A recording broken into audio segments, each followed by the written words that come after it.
self-development. So if you ever watch a TV series, and they typically start off with a pilot, and here they introduce you to the characters, and here you can get a sense of who the villain is, the main character, the supporting cast, blah blah blah. And they go through this process of what's called character development. So towards the end of the series, or the finale of the show, they are who they were already destined to be, who the writer had in mind that they were going to be at the end of the series, whether you saw it or not. And I like to equate that to us as believers, because before we were formed in our mother's womb, God knew us. He already equipped us with everything. Our life is already written out. The process that we're going to go through, everything God has already dotted every I, crossed every T, for us to reach our expected in Him, and who we are meant to be, in our full potential in Him.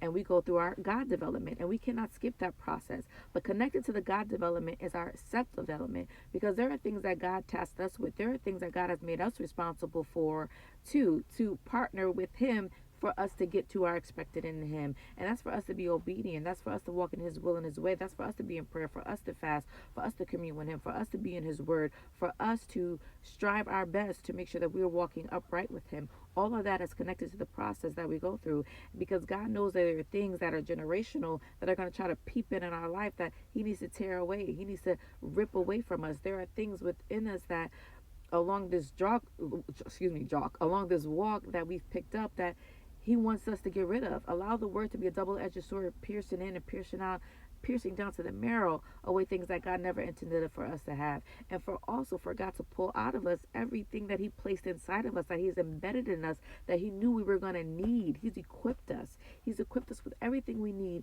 to get our commission and our mandate done. And it all aligns with His will. It's not about us. It all aligns with His will to fulfill upon this earth, throughout this nation, through us. So I really want to encourage us all, do not despise small beginnings, and don't try to carve out your own path, because there is a way, the word says, that seems right to man, and in the end it's destruction, and in the end it's death.